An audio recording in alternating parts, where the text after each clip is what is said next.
ফ্যাসিবাদ সরকারের নিদর্শন সংরক্ষণ করে গণভবনকে জাদুঘরে রূপান্তরিত করতে রবিবারের মধ্যে কমিটি গঠন করা হবে। শনিবার দুপুরে গণভবন পরিদর্শন শেষে অন্তর্বর্তী সরকারের উপদেষ্টা আদিদুল রহমান খান, মোহাম্মদ নাহিদ ইসলাম ও আসিফ মাহমুদ গণমাধ্যমকে একথা জানিয়েছেন। এরই মধ্যে ক্যাবিনেটে সিদ্ধান্ত হয়েছে গণভবন নামে সাবেক প্রধানমন্ত্রীর বাসভবনটি জুলাই গণ অভ্যুত্থানের স্মৃতি জাদুঘর হিসেবে রূপান্তরিত করা হবে। যেহেতু 5 আগস্ট গণভবনটি জনগণ জয় করেছে, ফলে এটি জনগণের জন্য উন্মুক্ত করে দেয়া হবে। প্রধান উপদেষ্টা অধ্যাপক মোহাম্মদ ইউনুস শনিবার ঢাকার আগারগাঁয়ে national institute of neuroscience and hospital পরিদর্শন করেন, যেখানে তিনি জুলাই আগস্টে ছাত্র জনতার অভ্যুত্থানের সময় নিরাপত্তা বাহিনীর হাতে গুরুতর আহত ব্যক্তিদের চিকিৎসার খোঁজখবর নেন। হাসপাতালের পরিচালক কাজী দীন মোহাম্মদ বলেন, হাসপাতালের নিবিড় পরিচর্যা কেন্দ্রে চিকিৎসাধীন 4 শিক্ষার্থীর অবস্থা তিনি দেখেছেন। 4 জনের মাথায় গুলিবিদ্ধ হয়েছে, তাদের অবস্থার উন্নতি হচ্ছে। বিশ্ববিদ্যালয় ও কলেজের 8 শিক্ষার্থী সহ অন্তত 11 জনকে এই হাসপাতালে চিকিৎসা দেওয়া হয়েছে।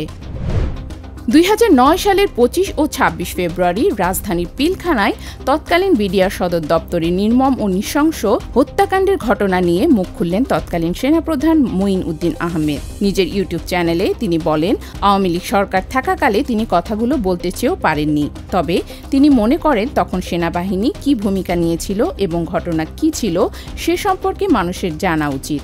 জনগণ জানুক কারা এর সাথে জড়িত এবং কেন নিরপরাধ 57 জন অফিসারকে খুন করা হলো।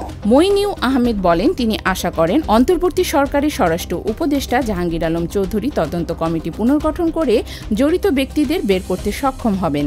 বিডিআর হত্যাকাণ্ড নিয়ে মঈন আহমেদ বই লিখেছেন এবং তা শীঘ্রই প্রকাশিত হবে বলে ভিডিও বার্তায় উল্লেখ করেন।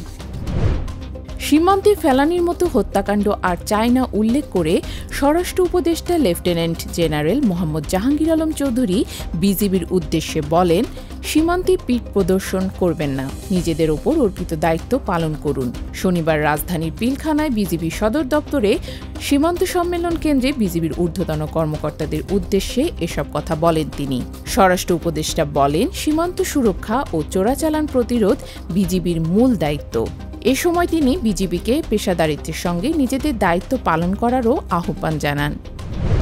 পোশাক খাতের অস্থিরতা দূর করতে মালিক, শ্রমিক এবং রাজনৈতিক দলগুলোর সঙ্গে আলোচনা চলছে বলে জানিয়েছেন অর্থ উপদেষ্টা ডক্টর সালেহউদ্দিন আহমেদ। শনিবার রাজধানীর আগারগাঁয়ে Bangladesh institute of garments management BIGM এ সভা শেষে এক প্রশ্নের জবাবে অর্থ উপদেষ্টা বলেন, আর্থিক খাতের রাঘব বোয়ালদের বিরুদ্ধে কঠোর ব্যবস্থা নেওয়া হচ্ছে। এটি আরও দৃশ্যমান হবে। কালো টাকা সাদা করার সুযোগ না থাকায় NBR অর্থ লোপাটকারীদের সহজে ধরে ফেলবে। বাজার কারসাজিদের বিরুদ্ধে সরকার কঠোর অবস্থানে আছে জানিয়ে অর্থ উপদেষ্টা বলেন, চাঁদাবাজদের বিরুদ্ধে কঠোর হওয়ার জন্য ডিসিদের নির্দেশ দেওয়া হয়েছে। বিশ্বকাপ বাছাইয়ে টানা 4 ম্যাচে জয়শূন্য থাকার পরে অবশেষে জয়ের ধারায় ফিরল ব্রাজিল। শনিবার সকালে 2026 বিশ্বকাপ বাছাইয়ের ম্যাচে ইকুয়েডরদের 1-0 গোলে হারিয়েছে তারা। আন্তর্জাতিক ফুটবলে কঠিন সময়ের মধ্য দিয়ে যাওয়া ব্রাজিলের জন্য স্বস্তি নিয়ে এসেছেন রদ্রিগো। তরুণ এই ফরোয়ার্ডের নৈপুণ্য জয়ে ফিরল 5 বারের বিশ্ব চ্যাম্পিয়নরা। 7 ম্যাচে তৃতীয় এই জয়ে ব্রাজিলের পয়েন্ট এখন 10। এতে করে তারা উঠে এসেছে পয়েন্টের তালিকায় 4 নম্বরে। 18 পয়েন্ট নিয়ে তালিকার শীর্ষে আছেন বর্তমান আর্জেন্টিনা।